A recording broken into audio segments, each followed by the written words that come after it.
সুনামির দৈত্য উঠে এলো এবার ভারতে। এই প্রাণী দেখা দিলেই নাকি সুনামি ভূমিকম্প হয়। সমুদ্রের দৈত্য বলা হয় এই প্রাণীকে। দেখতে একেবারে দৈত্যাকার বটে। এতদিন এই প্রাণী দেখা পাওয়া যেত বিদেশের কোনো উপকূলে, এবার সেই প্রাণী উঠে এলো তামিলনাড়ুর উপকূলে। বিরল সামুদ্রিক প্রাণীটির নাম ডুমসডে ফিশ। প্রায় 30 ফিট লম্বা অতিকায় মাছ। সামনে দেখলে আপনি ভয় পেয়ে যেতে পারেন। এই মাছের ভিডিও ও ছবি ভাইরাল হয়ে যায় সামাজিক মাধ্যমে।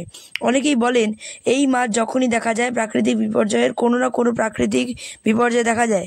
ডুমসডে ফিশ নামে এই মাছের প্রকৃত নাম ওর ফিশ। এর বিজ্ঞানসম্মত নাম রিগেলেকাস গ্লেসনে। এটি পৃথিবীর দীর্ঘতম কাশেরুকা যুক্ত মাছ। সমুদ্রের গভীরে প্রায় 1000 মিটার নিচে বসবাস এদের। এরা জলের ওপরে উঠে আসে খুব কমই। জাপানিদের ধারণা ওর ফিশ ভূমিকম্প বা সুনামির মতো দুর্যোগের পূর্বাভাস দেয়। 2011 সালে সুনামির আগে উপকূলে একাধিক ওর ফিশ উঠে আসতেছিল। এবার তামিলনাড়ুর উপকূলে এই মাছ দেখা দিল।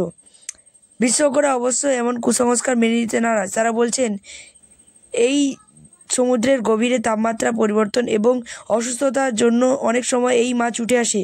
এর সঙ্গে প্রাকৃতিক বিপর্যয়ের কোনো সম্পর্ক নেই। ভিডিওটি আপনার ভালো লাগলে লাইক এবং সাবস্ক্রাইব করতে ভুলবেন না।